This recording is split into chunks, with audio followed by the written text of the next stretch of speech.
It's not a bird, it's not a plane, it's Superhero Slate. It's a weekly podcast where we talk about everything that's great, like movies, TV, superheroes.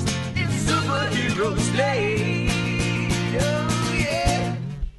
We set aside some time to talk about One Piece Into the Grand Line, which is season 2. We're going to talk about the first 4 episodes, so this is our part 1 review for this. Mike knows this. I think everybody else knows this. Last Tuesday, I went to the local movie theater to watch episodes 1 and 2 at the theater. So they essentially did 1 and 2, one together. There was no end credits between 1 and 2.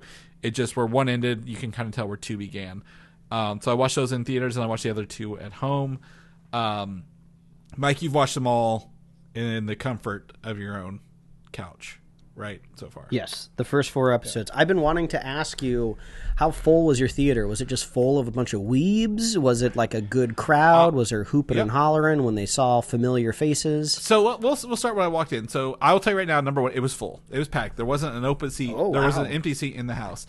They had 2 screenings at the same time even. That's how busy I know it was there. It wasn't just 1 screening. It was 2 at the same time and another one later that evening. So they did have 3 total screenings at the movie theater. Now, when I got in, everyone in the theater, like in the snack line, was pretty normal. But then I noticed behind us there was a younger girl, probably teenager, dressed like Luffy, like with the straw hat and like the kind of attire. And I was like, oh, that's really fun. So we get in there, we sit down, and we find our seats. And there's like one person to the left of me looks like a normal 20-year-old person. To the right of us is actually an older couple, like probably my parents' age, if I was to be honest, in here as well. And I looked around a little bit. There were some, like what you would expect to be some weebs in here, but like overall, it was a mix of a crowd. I couldn't pinpoint, like, oh my God, there's only one type of person at this show. There were people from every look and feel in the theater at this time, which was really surprising to me, right? Because this is like a special event, but at the same time, I'm like, has One Piece, the live action version, not the anime version, transcended well beyond people who read the anime, or watch the anime, well beyond people who read the manga, and has actually gotten into regular people's lives? I mean, it might be getting close. I knew this wasn't going to be a show that that I should try to waste time on for my wife. There's like so much built into this. I'm like, oh, you got to learn. You got to know this is based on an anime that's based on a manga, and it's kind of like retro '90s anime, but it's been going on forever, and it's like that's too much going on. But there was a very specific scene in which I described from episode 3 to her with some crazy wackiness going on. And she kind of piqued her interest because it was so wild and out there. Mm-hmm. And then when we got home, I showed her like a little clip of it, and she was like, "What on earth is this?" And I could see there was a little curiosity behind those eyes. And then I finished watching episode 4 with her in the room. And I did see her kind of like lingering around the TV a little bit more. So I think maybe she might be curious at some point in time. But I think that goes to the point of just like, I'm surprised, Chris, because you know, depending on where you are, where you live, you could technically maybe call it a major metropolitan area, but there's definitely more like outskirts of like suburbs around you. Mm-hmm. So the fact that I'm hearing that they had 2 like full screenings for this is like pretty wild. And probably a third. Like I didn't look at the one at it was like an hour later, but like still, yeah, absolutely. And we've talked about this show, the first time when it came out, and we are not One Piece aficionados. We are not part of the lore. I've not watched the show. I've not watched the anime. There are over like 1,100 episodes, I think, on the anime. It's been a weekly show, and here's the fun part. I found out this past couple weeks, Mike. Did you know that all of the One Piece episodes up until this year are considered season 1 because they never stopped to do seasons? Like it's all one thing. Now, starting this year, they are actually starting season 2 and doing more of a quality over quantity approach because they've literally been cranking them out in Japan for every week for about 26 years over there. So I am to find out like, oh, you want to watch season 1 of One Piece? Great. Here's 1,100 episodes to go through. Season 2 has 26. Good luck. That is very funny to me. So I'll just go ahead and say, let's just jump into spoilers, because if you're listening to this conversation, this is about season 2. Let's just go ahead. TV show. If I'm just going to go before we get into this, spoiler free. If you enjoy season 1, you will definitely enjoy season 2. If you did not enjoy season 1, this is not going to change your mind, Mike. Does that feel like a fair statement? Absolutely. The through line, or should I say the grand line, it runs through this. You're kind of picking up right where you left off, and I think that's what you text me, Chris. It's like, we're hitting the ground running. We're so back. Yeah. So yes, if you like the first season, it's all thumbs up. Yeah. So that's really, if you wanted that before we get into spoilers. But if you're interested, let's go ahead and break this into spoilers, Mike. I got it marked here. I wanted to talk about, because you were talking about, how technically it's all been like one season, but I know just how anime operates. There's different storylines. There's different arcs and stuff. Yeah. And I saw there was some people talking. There's like a character in the very first episode, and like when they're in that, they're in that city, and that pickpocket kind of fails to pickpocket Nami, and he has a very distinct look to him, to where if you're not familiar with the anime or manga, which me and Chris are not, we only know One Piece from the live action TV show, so you got to filter all of our conversation through that. You look at the character and you go like, he has a very unique look. He must be a character from the anime, right? And I saw somebody on the TV on the internet talking about the TV show, saying that like apparently he's part of like a whole arc. Like I think you get to know him in some sort of like desert arc or something like that. But he just kind of like pops up in this city, and they get to know him. So I do find that kind of funny. Like, yeah, when you have thousands of episodes, they gotta make some calls when they're adapting it to live action. Well, so I did think that was kind of fun, of just like, this guy, he just exists now in the live action. We're just skipping his arc. Well, so it's not even that. So the first episode is they go to Logue Town, right? Which we get reintroduced to Buggy. Is he call him Buggy? Is that his real name, or is it? But Luffy calls him Bunny, and then he gets mad because his name's Buggy. Yeah. Yes, and the return of the other pirate queen, who now has the slip fruit, who makes her really slippery and shiny, which is, it's kind of goofy. It reintroduced to everything that are there. But I looked it up. So the Logue Town arc is essentially the first one after they dealt with the fishmen from the last episode. It is 7 episodes of anime, and it is only 1 episode in this entire series. So absolutely, they definitely they don't speed through it, but like, they are not here to linger. They know what the filler is, and they know, hey, we know what people really want. And we're just going to kind of do arcs at a time, because eventually this show is going to have to wrap up. These people are going to age out. They're going to find other things to do. But I do appreciate that. And then one of the coolest character in this, Mike, is essentially what I would describe as a Final Fantasy character. And he's the one we saw in the trailer, Smoker, who always has 2 cigars, drives the waterproof 3-wheeler bike, and actually has abilities to turn into smoke and like throw his body around as actual smoke. I didn't see that coming, but he is very much the epitome of an anime character, with the white, slicked back, spiky hair, the gruff, I need to get my, I gotta get what I'm due kind of thing. And I love that the commitment to this character is all the way through this. And in classic anime style, he does some classic exposition to his partner of exactly what his backstory is and why he fights when they're in that bar.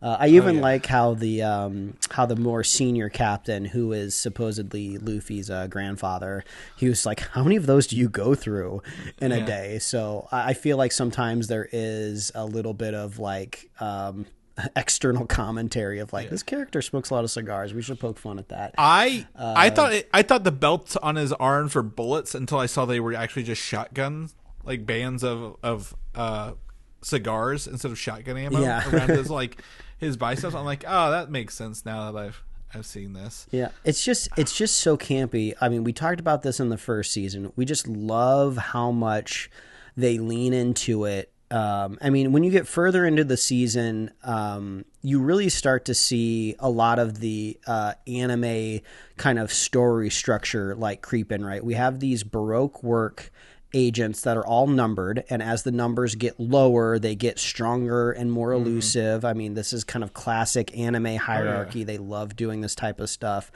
I love the kind of world building around the Grand Line. Like, obviously this was all figured out in the manga / anime, but I'm in love with the fact that they have to stop at these islands like overnight or however long they need to. It's such a fun way to like build story structure, right? Of just like, oh, every episode, or every, arc, they're going to stop at an island and they're going to have to stay there. They either have to fight something off, get back to their boat, or they have to wait for their log position to reset before they can even leave. And I was like, oh, this is so clever. Like, this is where anime always really shines, with like their premises and their kind of mechanics and stuff. Sometimes the story can go either here or there, but I feel like everything's operating really well, at least in this first half of the season. Absolutely. And we are essentially Little Garden Arc. We've gone through 4 arcs in 4 episodes. 1 episode an arc based on compared to the anime and the manga, which is great because it's moving pretty fast. The Baroque Works are, again, anime. David Dasmalkian showing up with a number 3. His hair, like, twisted to number 3. And he's got wax powers. There are giants. I mean, you were very excited when I got to episode 3 and got to meet number 9? 4? Is it 4 or 5? 4 or 5. I think or is it 8? It's 8 because he is just one rank above number 9. Number 9, I recall. Yeah, number 9 is the guy with the baseball bats who really doesn't, I think, have powers. I looked it up. He doesn't have powers. He's just kind of a one and done. But like he has whatever his he can make any bodily fluid explode. Pretty much is what has happened here, and he uses his booger bombs in the first episode. Chris, I was watching this episode, and like we said, we have no idea what happens in the anime or the manga, and I'm just like, all right, we got a Baroque Works agent right here. I'm sure he's got some sort of special ability, and then they do this extreme close up, and like, wait, why is his finger going in his nose? What the hell is happening here? And then he flicks it, and then from what I can tell, real practically filmed explosion, because you can kind of see like the pops of spark to give it a look. I was like, oh my god, his boogers explode. This is insanity. And what did I watch just before this scene? I watched a man in a gigantic powdered wig drive away in an ice cream car. Oh yeah, like the cupcake car. It's like yeah, the cupcake car that flipped over. Yeah. It's like, what am I watching? This is insane. And this is kind of the scene that I explained to my wife, and she's just like, what are you watching? So, like, this is amazing. So the guy in the wig is Mr. 8, the guy who actually blew up. So he's the one who pulled his bow ties and the machine guns come out. And I loved how silly that was. Like, of course he's got machine guns in his wig. We saw it in the trailer.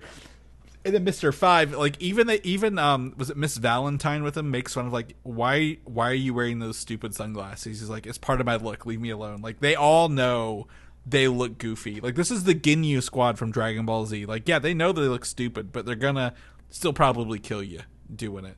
And what's really fun is every like one of the numbers has like, I guess the second agent, I guess, like Miss Valentine, Miss Wednesday, Miss Monday, like all these people like also have like secondary, I guess, in commands with them who don't have numbers. It's like kind of like hand of the king situation for each number. And it's been funny tracking those, because it's like, oh, I'm not familiar with some of these like holidays. Like there's like the one that does the arms that come out of the body, like she's like Miss All Sunday or something, and I was like, I don't know what an All Sunday is that like a religious holiday that I'm not familiar with? And then there's there's another one that I didn't quite track. Well, there's Monday, Monday, Wednesday, and Valentine's are the 2 I know of so far. So I'm curious to see what else we have and how far the Baroque Works agents like kind of go down the line. I was really into anything that happened in that bar on that cactus Yes. island. Because first of all, I don't know who scouted the set. I don't know if they used their wealth of Netflix budget to build this bar, or if they've just found a place that was half constructed and they added to it, or if they did some amazing trickery inside of some volume. But it all felt so real, and it really felt real once they set the stakes of like Zoro is going to kill 100 people Yes. in this bar. And even though some of the like fight choreography was pretty simple, right? You know, it's just like one sword slash like takes down a guy. There was still some really cool stuff in that segment. It's like PG-13 sword fighting. You're like, yeah, I get it. Like, yeah, once they do it the first couple times, like, okay, he's not really gonna like cut them all in half or kill them all directly. Yeah, there are some like, you know, kill shots they do show, but they don't do it for everybody. But I did read he actually does fight 100 people. You can count that whole scene, and he does fight 100 different people in that scene. Yeah, he starts counting just so you don't lose track. Yeah. I love the part where after he gets blinded by the nun, which was like so funny, he hides behind a table, and then he like cuts the table in three and then kicks it at the people, and then the pieces of the table hit. I was like, this is so fun. And like, I got to imagine that this scene fires on all cylinders, like in the anime, right? Yeah. Like, this is exactly like what anime lives for, is just like, we're telling you the stakes of Zoro. He's going to kill 100 people in this one location. Like, I gotta think that is really, really cool. In the anime, and maybe I'll go find it and watch it. But I was like, oh, this is great. I mean, and you got to, that was the third episode. Yeah, it was third. So I you didn't didn't get to see that in the theaters. But thinking of what you saw, the whale episode, the Laboon episode, I loved because like, I love this archetype of anime character, and I guess it's just not rooted in anime. It could be any storytelling, where like Luffy is just like, eventually he's always going to be like kind and optimistic, and he would much rather make a friend than an enemy.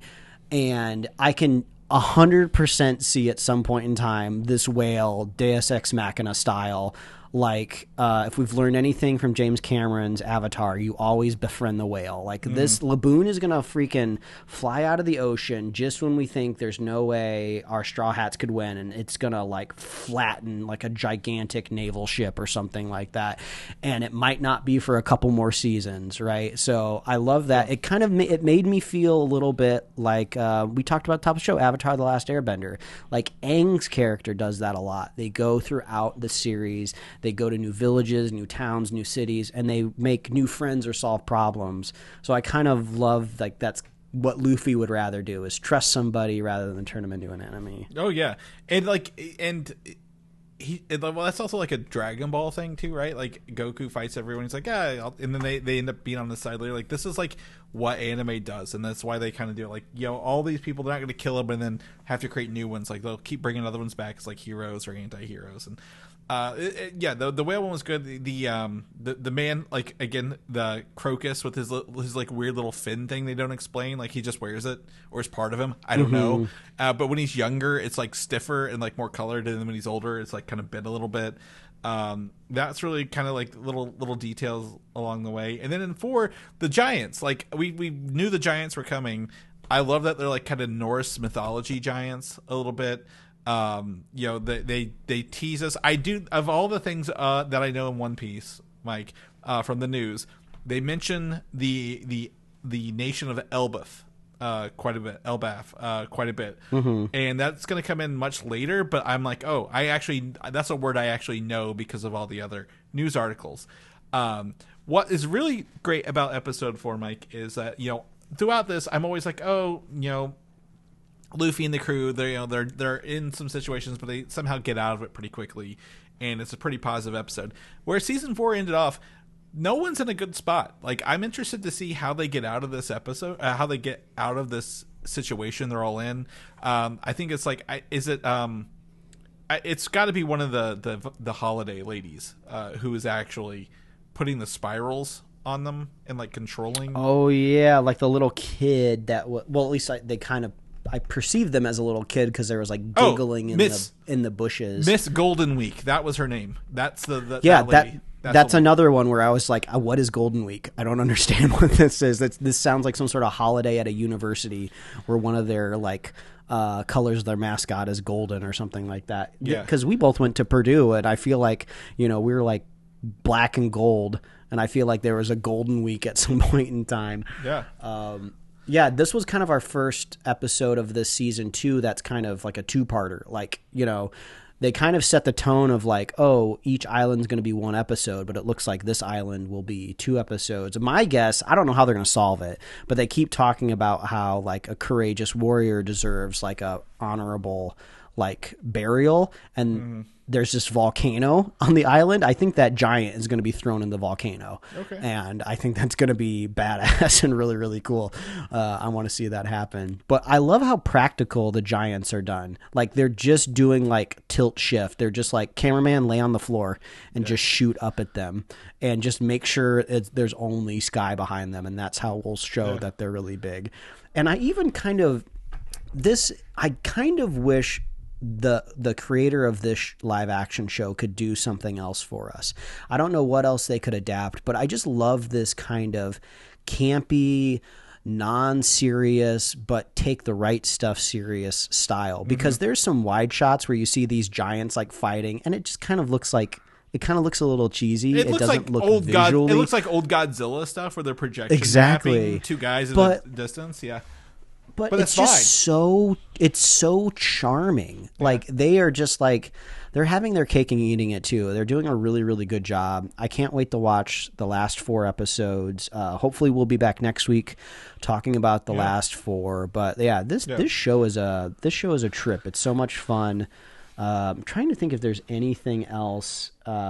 I loved seeing dinosaurs, because I always complain on this show that Jurassic Park seems to have the patent on showing live action dinosaurs, and nobody else ever gets to show them. And I love that Sanji kicked one in the face, and they better show him cooking it. I want to see a gigantic. He took all the meat back, so we know he's got some of that stuff. I want to see a gigantic Tyrannosaurus steak that Luffy like puts half of it in his mouth. Like, I gotta see that. I'm so excited. Yeah. I think Sanji's still my favorite character. Usopp's got his goggles that he's known for in the show in the first episode, so he's got his look. They're all firing off. I'm interested to see how the cursed sword comes into play for Zoro. Yeah. I'm like, that's ominous for a reason. So I'm excited for that. I am a little sad we don't get to see the very briefly in episode 2 the Marines from last season, like the younger kid who was Luffy's friend. They picked up a new one who was like Zoro's friend. Zoro's like that girl who's like swords obsessed. Yeah. So you can tell you're going to build an anti-Luffy team over there, but are probably like going to help them because they're all good people at the end of the day. So I do love it. It's just something about it. It's just so damn, like you said, charming. And I think it's the cast too. Like, I don't know if someone could go over and do this again and just recreate the magic without the right cast and the right story behind it as well. I think if they do it, they've got to have the right people, because every one of these people in here, they're just infectious on scene. Even when Usopp's telling his big lies and is being afraid of everything, you're like, yeah, I get it. Like, he's still fun to have around with this stuff. So man, I knew we were back with this show when she said, I ate the slip fruit. I was like, this is the silliest show ever. And then they just like gradually lift this ramp to like maybe like 2 feet off the ground, and she's just like slipping on her feet. Yeah, takes her shoes off. Takes her shoes off to do it. Yeah.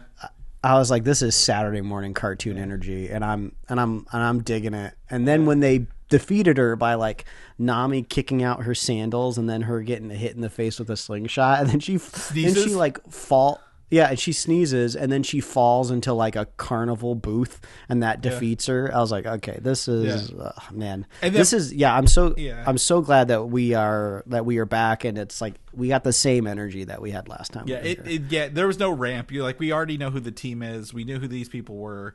Let's get going, and they're delivering. So I'm excited. I will tell you the one thing I did get from my theatrical experience. Joe Manganiello was at the end of it in person. doing like a video. He has been known to play one of the characters in the show, but he's also said they're filming season 3 where he's going to be a big part of that as well. So it was Joe Manganiello with his little teacup chihuahua dog telling us about how he was filming season 3, and he might show up in season 2. So I don't know where that is yet. I've not looked it up, but I'm excited to see more as we go through this. Yeah. And also, don't worry, the snail phones are back, people. They never Chris, left. They never left. You're gonna have to 3D print one of those. Yeah, well, maybe I can find an old corded phone and convert it into a snail phone as well. So, I love it. To me, Mike, the biggest thing of part 2, episodes 4, 5, or I guess 5, 6, 7, 8 is episode 5 is a continuation of episode 4, where we get to see more of the Baroque Works doing their weird, goofy stuff along the way. And 5, 6, 7, and 8 is essentially the Drum Island arc where we learn about Tony Chopper in Drum Island. And was it King? Not the king. He wasn't a king, was he? He's king something. Yeah, I think technically he was a king. I guess it depends on if you lose your kingdom, are you still technically a king? Yeah. Do you are you recognized by the crown there? But episode 4. Let's talk about 4 before we get into 5, 6, or 5 instead of 6, 7, 8. I'm going to do that so many times. So 4 was part 2 of the jungle giant island, right? Yeah. Yeah. So the jungle giants, the Baroque Works, the wax man with his big candle. Cake that did that. It's just like peak. It's like peak One Piece cartoon live action. Like everything about this to, like number 3 making like wax duplicates of himself, and then like Luffy doing the dumbest thing where he's just like he finally gets down to like 2 of them, right? Where we are left to perceive that one of these is the real one, and he only punches one. It's like, you have 4 limbs. You easily could have punched both of these. You just punched 20 of them. You just punched 20 of them right before in one punch. You could easily, yeah. But it is very like stereotypical, like anime. Like, yeah, of course he's gonna choose the wrong one. Yeah.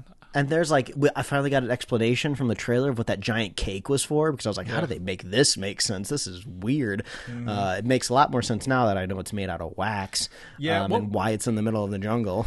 Yeah. We saw early, I guess it was episode 4, there's like a big T-Rex and some dinosaurs there. So, and the giants, I thought they killed the giants, Mike. I thought both giants were dead. I know. I was super bummed, which is hilarious because I'm sure anybody who watches the anime are just like, these fools thinking that anybody dies in this show. Yeah. Well, thinking that giants are such, so easily taken down. But they did do a really cool thing where they threw their weapons through the water and split that big fish in half while they were sailing away at the end of the island there. And I was like, that's pretty fucking cool. You don't get to see that every day on a TV show. This is also where we got to see the little sea or the little otter and the buzzards. Yes.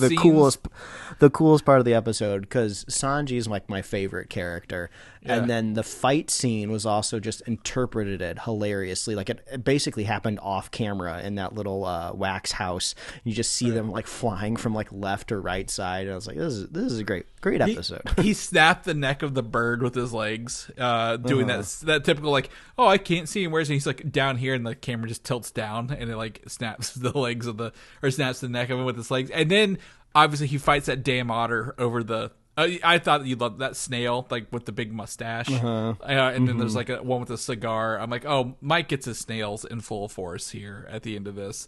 I thought they were just like a one-off thing at the beginning, but no, they bring the snails back. But he fights that otter in the background like a puppet, like kind of thing, like fighting like everything going crazy. I love that part of it.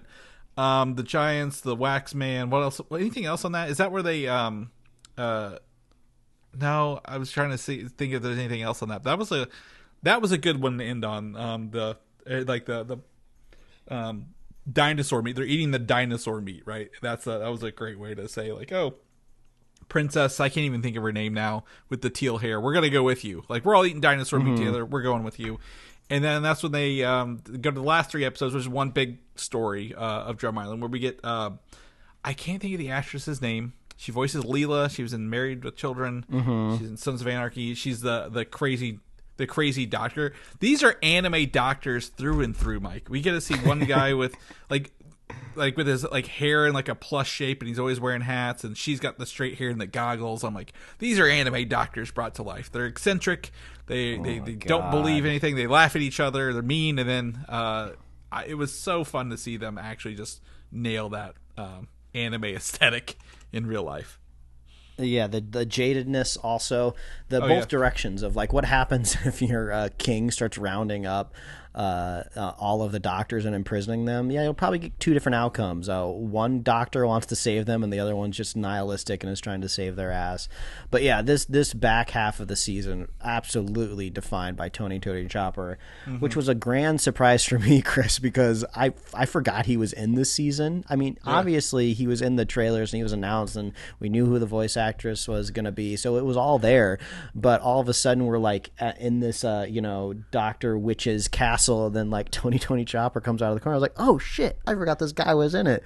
And oh my god, I don't know if the anime or the manga made people cry, but this made me cry. They had an entire episode dedicated to just ripping your heart out. And it was brutal. I mean, I guess it makes sense Tony Chopper comes from the origin of a devil fruit, because that seems to be like everything. The human fruit, by the way, that turns anything it eats into a human, human-esque, if you will.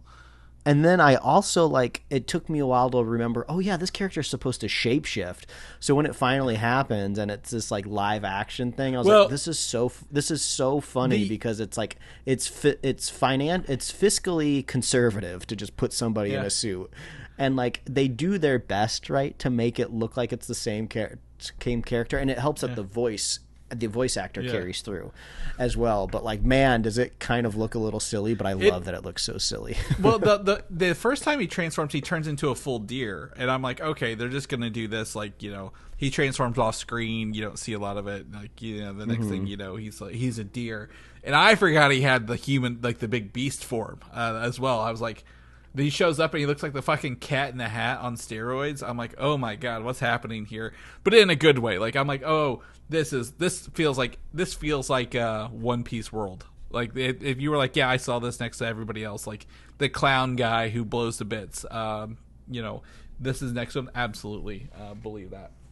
And I just Tony Chopper, it's one of those characters who's just like so full of tragedy, and I am so happy is the wrong word. I'm glad they didn't show his journey to get the magic mushroom, or the healing mushroom. That really wasn't magic, where he killed the dude because the guy was too nice to tell him it's a poison mushroom. That feels like a whole like episode arc, right? That's Several like episodes. That's probably like 5 episodes in the anime. And it's just I love the villain too, Wapple. There he is. I can see the rendered cartoon version. I can see the origin without ever seeing it before, right? When he eats the devil fruit and like his whole freaking face turns into like the beak of a camel almost is what it looks like. And then there's people walking out of it. I was like, this is nuts. This is absolutely anime inspired. And he was a proper villain. Like when he slaps the child version of what do we call her, Miss Wednesday or whatever. I was like, oh, this guy's got to go down. He's got to go down hard. And of course he, quote unquote, dies off screen. So we're going to be seeing this dude again, just like we saw all of the other villain pirates in episode 1, season 2. He landed in the water. When you have a devil fruit, you can't swim. He's dead. He's dead. I heard the water splash. I thought I heard the water splash. Well, it could have been a moat. It could have been non-seawater, possibly. Oh, well, yeah. Oh, you know what? Never mind. I'm not going to say anything. But I love the guy. Like, they built this metal mouth on this dude. Like, and the way it moves, I believe, like, it doesn't feel like there's a voice coming. Like, the voice is separated. Like, it was recorded separately. It feels like it's coming off this dude the way it moves. And I'm like, is that practical? How much of this is enhanced with effects, or at the end of the day? Because it just looks like, I didn't even think twice about it. Like, once you saw it move once and talk, I'm like, yep, looks like Robotnik from a Sonic game. He's absolutely a villain. He's too large. Or like something out of like Inspector Gadget. Yeah, and then oh my god, Chris, the moment that broke me, that just made me cry tears of happiness is when Zoro puts Tony on his shoulder in one of the last scenes on the. I was like, oh my god, this show has everything going for it. Like if they can pull these emotional moments out of this this is like crying at the Batman and Robin movie, right? I can't imagine any scene being constructed with Arnold Schwarzenegger as Mr. Freeze, like making me cry, even though that character should theoretically be the one Batman character that makes you cry. But they're making it happen in this, and it's wild. And I totally also well that I scene. Go ahead. I was going to weave into something else. So what else you got? Oh, I was going to say that scene's very reminiscent of Guardians 2 at the end, like the funeral for the Yondu, like where everyone's kind of like I was like I like this, like, but like it's bittersweet in a happy way, right? Now they have a medic on their team and stuff like that. But sorry, continue along with this, because again, I mean, this show's so everywhere. I can't even draw a straight line to talk about it. I mean, with the joy of also forgetting things that we've announced already on the show, like I forgot Joe Manganiello.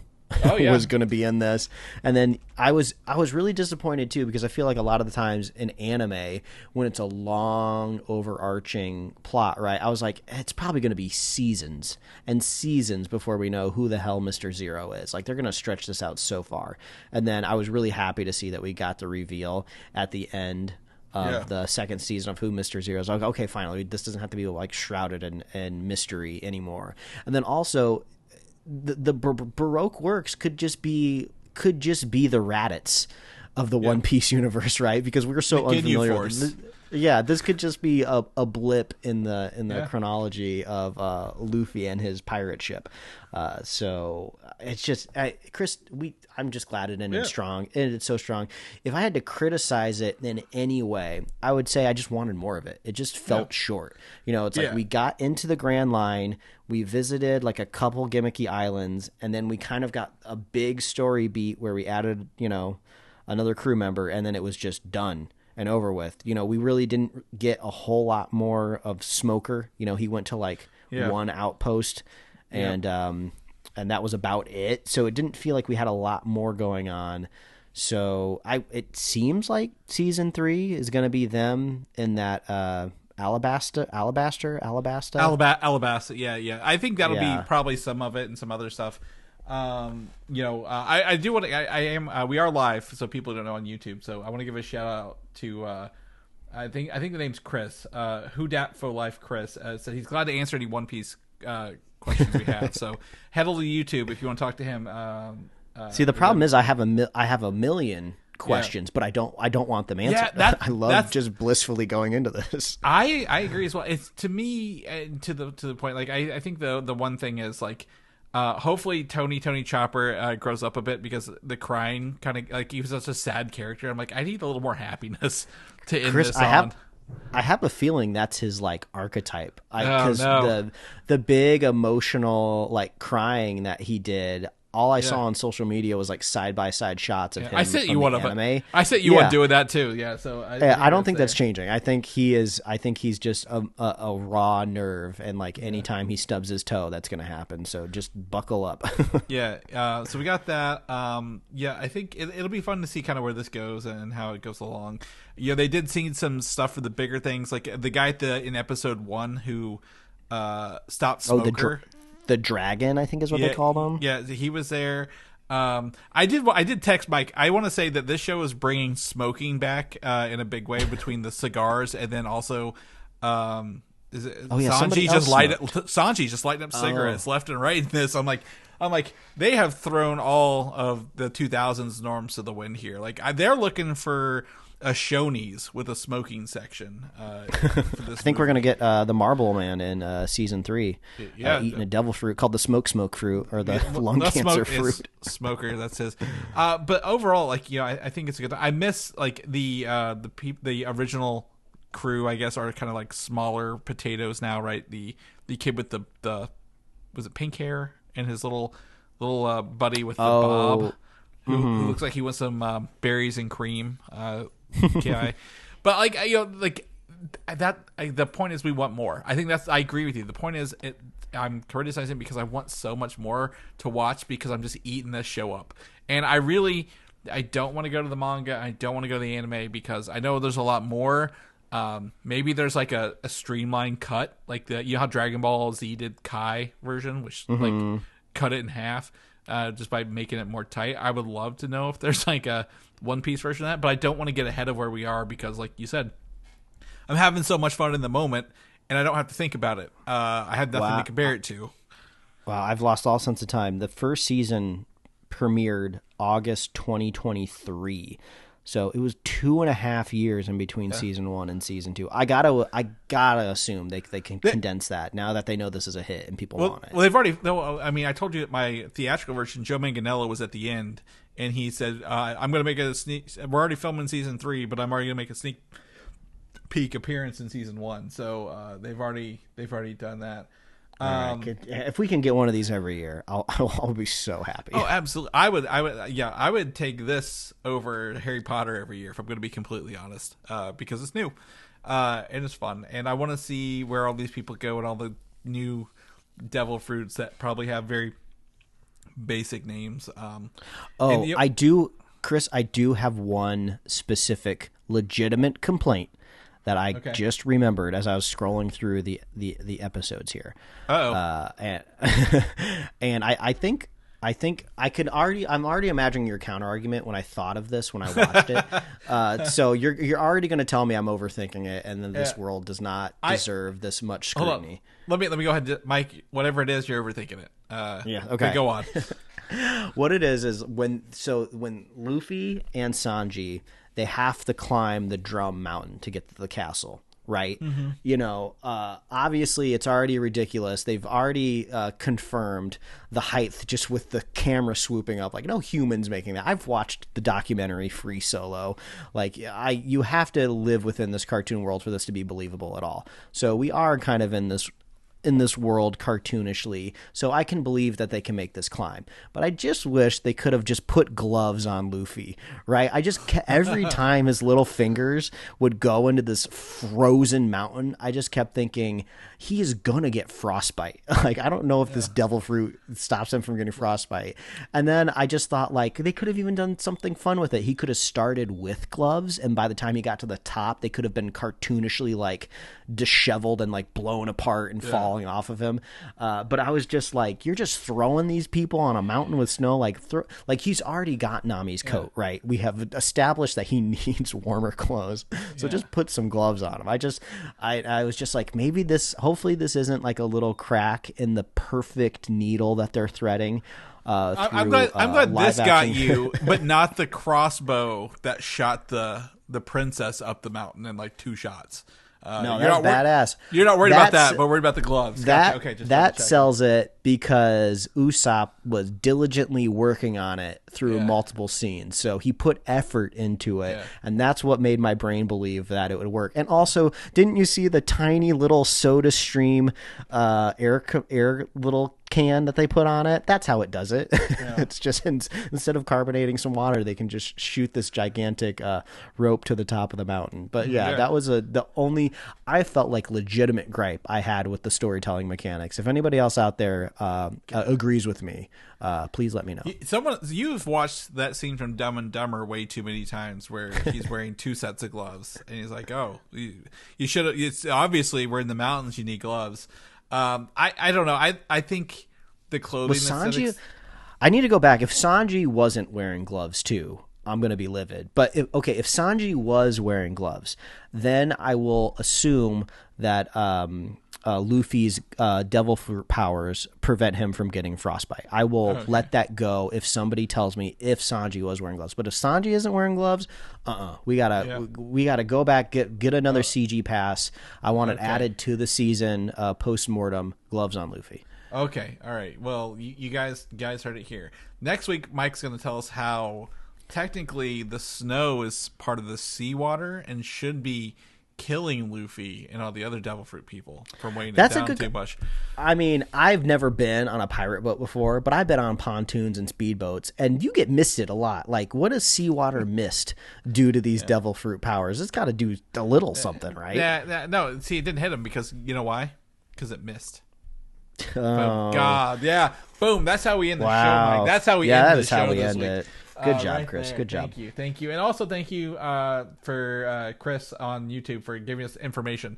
We'll read this off air. I don't want to make sure we're not giving spoilers to anybody else, but it's not really spoilers, just details. But if you guys did anything, head to our YouTube channel and comment on Chris's stuff and see what he's got for you guys, because that's really awesome. I really appreciate that. I don't want to derail your awesome segue. Yeah, that's fine. Ending the show, but I did Google Luffy climbing Drum Mountain, and I'm getting some anime stills, and he's not wearing gloves in the anime, but his hands are literally bleeding. Yeah, and then there's also a shot of him in the manga, and they're bleeding. So like, I wanted to see the toll on his fingers. I wanted it to not be a novel experience climbing the side of this mountain like the show kind of showed it. The thing is that on the notes here we'll talk about it, it's like in the original manga he couldn't fling himself up the hill, so he's either climbing himself and not flinging up the hill. So how much time do you want to spend doing this? Do you want him flinging up the mountain, or do you want him climbing up the mountain?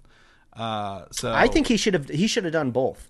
He should have they should have shown him starting the climb like flinging, but then obviously, as one naturally does, they get tired when they're climbing a 90-degree angle straight up. I appreciate your concern for 60 seconds of 8 hours of show that we watched. Oh man, I'm getting some other like screen caps kind of from this season of like anime Luffy keeping Wapple's like mouth open, and this is fun. This is how I want to experience the anime after I watch the live action, just in Google screen caps. That's all I need. Through unconnected imagery that may or may not be fake at this point. Man, Wapple's an absolute unit. He's built like the Kingpin in Spider-Verse. Wow. He reminds me of the not villain, but like Pete from Mickey Mouse. Like if you put Pete from Mickey Mouse with a metal jaw on. So absolutely. All right. Well, that's it, Mike. I'm not going to let you wax poetically about how you didn't enjoy this anymore. So we're going to end the show. If people don't know what you're up to, what you're doing, where can they find you at, buddy? Oh, they can read my webcomics at pickledcomics.com and liferewardsrisk.com. Chris, if people want to catch up with you, where can they find you? Find me on Instagram, Valdan87, VALDAN, or video games of the same name. If people want to know more about the show, where we are every week, even if you're sick or whatever, where can they get all them goodies at? Oh, just head on over to superheroslate.com. That's called a domain name, folks, and a website awaits you on the other end. If you climb a mountain with gloves, superheroslate.com. You can find us on Apple Podcasts, YouTube, Spotify, wherever else you love listening to podcasts. And we got merch at superheroslate.com/store. We love hearing from you. We love anyone dropping into any live chats anywhere. So we love hearing from you. What are you watching? What are you listening to? What are you playing? What are you reading? Let us know. And if you want to be a super fan of Superhero Slate, all you have to do is share the show with a friend, share the show with a buddy, and we will be here every week, folks. That's right. We'll see you guys next week. Bye.